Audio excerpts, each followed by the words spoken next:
One common question I get regarding shoulder injuries is, but I don't remember an injury to my shoulder.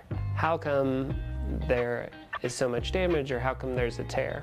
The answer to that question is that most people don't remember an injury or a specific trauma. What we would call an acute tear of the rotator cuff that we can associate to a direct injury or trauma accounts for approximately 10 to 15% of all shoulder rotator cuff injuries. The vast majority are wear and tear over time, which will rarely present with my symptoms began on this date at this time. Most people notice slow onset of symptoms, worsening pain and weakness that slowly gets worse over time.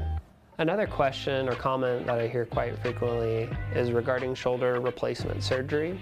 A lot of patients are more familiar with knee and hip replacement surgery and aren't as familiar with shoulder replacement surgery. The reasons that we do the shoulder replacement are quite similar to the reasons that we do them for hip and knees. Typically, degenerative change in the joint, wear and tear of the cartilage, which causes painful motion. The type of procedure itself functions quite similar to knee and hip replacements as well. The idea being that if we resurface the joint with metal and plastic, that the motion is less painful as we removed those raw bony edges that were rubbing against one another. The important takeaway about shoulder replacement surgery as a whole is that it's quite successful, it works very well, and can be an extremely effective treatment for taking care of chronic shoulder pain related to arthritis.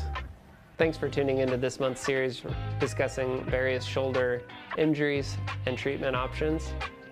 If you or anyone you know has any difficulty with their shoulder and would like someone to take a look, we'd be happy to see them, come up with a treatment plan, and help get you back to the things that you like to do.